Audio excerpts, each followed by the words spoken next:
Hello there, folks. Plastic Eric here, Plastic Soundwave Cult, here for another amazing edition of Collection Connection, the game that's just an excuse to talk about music. It's a game I play with my brother Bryce. Oh, and I still got these earbuds in. Oh, so what was I saying here? Oh, yeah. Collection Connection, the game that's just an excuse to talk about music. It's a game I play with my brother Bryce over on Good Show Ponsonby. Every Monday, I will show a video based on an album in my collection, whether it be on CD, cassette, or vinyl. And then on Thursday, it's going to be one of those days, I can tell already.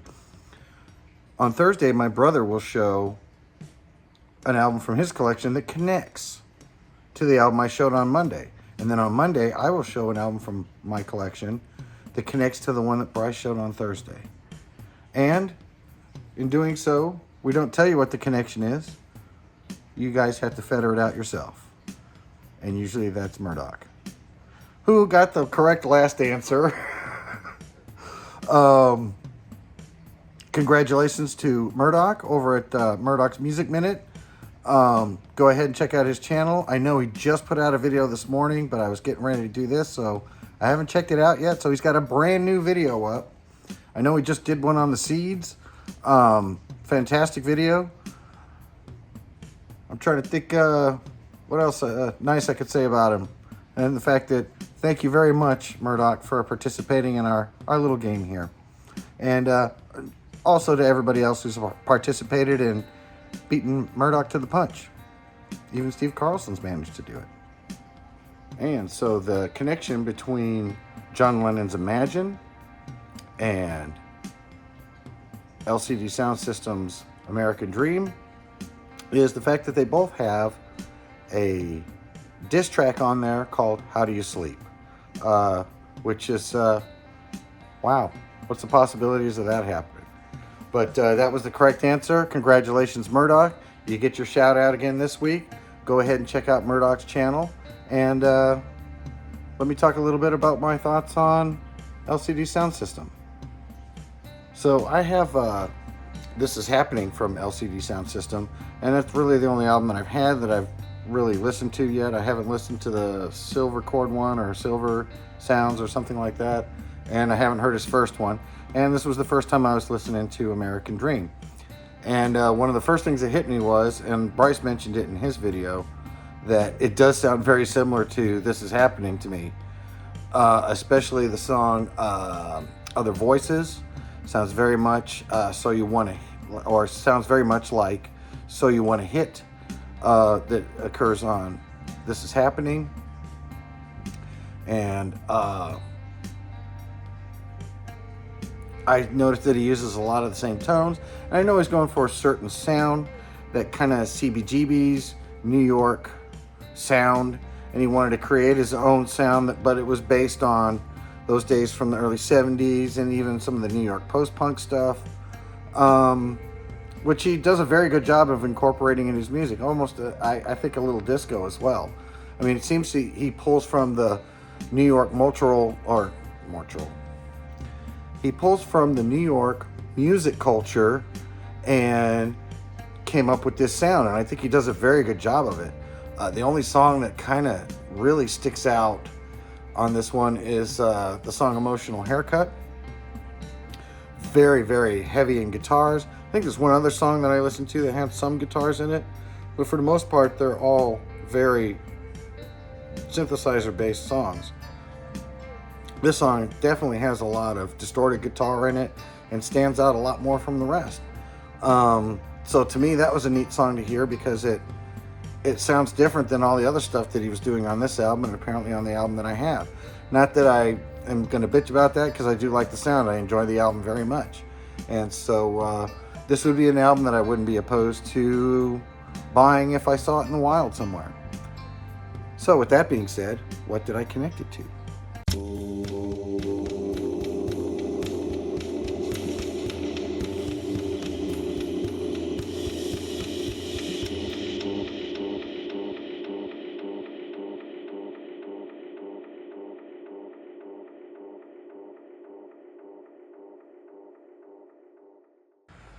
And so the album that I connected to LCD Sound Systems American Dream is Stone Temple Pilots, Purple. No, I'm just kidding. Budgie's first album. Fantastic album. I love Budgie. It's kind of funny to me that this is the first time I'm showing them on the channel, or maybe not on the channel, but in Collection Connection. I didn't realize, I thought I'd done another Budgie album before, but I had not. Love these guys. Out of Wales, specifically South Wales. Very early metal, possibly, that I've heard from people. Definitely got some hard rock elements to it. And as they go along, there's harder and softer moments. They do a really nice job of mixing it up. The bass player, Shelby, fantastic bass player. I've always felt like this first album from Budgie might have been a huge influence on like Rush's first album. Not any other albums really after that, but just that first Rush album, the rhythm section sounds very much like Budgie to me. I learned about these guys from my father-in-law. He had a bunch of records that he was showing me. Then he had, when I started saying that, yeah, I'm starting to collect records. And he showed me the, I think it's Let Britannia Waive the Rules. I'm sure I got the name of that wrong. My memory's not so sharp these days. But that was the first album that I got from Budgie, and I love that one. And then this was the next one I got. And just the songs on here are so good. It opens up with Guts as a just a heavy banger. Let me see here. Nude Disintegrating Parachutist. It opens up side 2 with a banger. Rape of the Locks. But the song that I really dig on here is a song called Homicidal Suicidal. I'm sure just by saying that right now, I've lost a lot of being thrown into the algorithm. So if you catch this, you're probably just subscribed. And hopefully you still get to see it. That song is fantastic. Some consider it one of the earliest punk, or not punk, but heavy metal songs. I don't know if I can necessarily speak on that, but I do find that these guys are super heavy. Are they metal? I don't know. Except for that song on the end of this. It has a very, very strong metal sound to it. It's got the correct guitars, everything. And the fact that it ends on such a banger is fantastic. This here is a reissue that I have of it. It's on Noteworthy. I know originally when these came out in the States, they were on A&M. I'm not sure who they were on when they were in England. I probably put it on at the beginning of this here when I first showed the album. But this here, Budgie, if you like heavy rock, if you like early metal, Budgie's the way. The only thing they're really missing is the kind of dark, gothic-y, hammer horror, satanic kind of feel to it. I guess, the bass player in here, who is the main contributor to the band, he was the only member that stayed through the band the entire time. I think after the third album, they were a trio, switched out the other 2 guys. And I think after a time, he switched out those 2 guys. And so, Burke Shelley, who's the main contributor to this band, actually, strangely enough, died on my birthday. So that was kind of a big blow that day when that happened. Because, yeah, I really dig these guys. I mean, they're definitely in my top 5 of bands. I know people either love them or really hate them. I'm in the love camp. And so with that, I see I'm getting close to my time here. Here's the guys right here. There's Burke.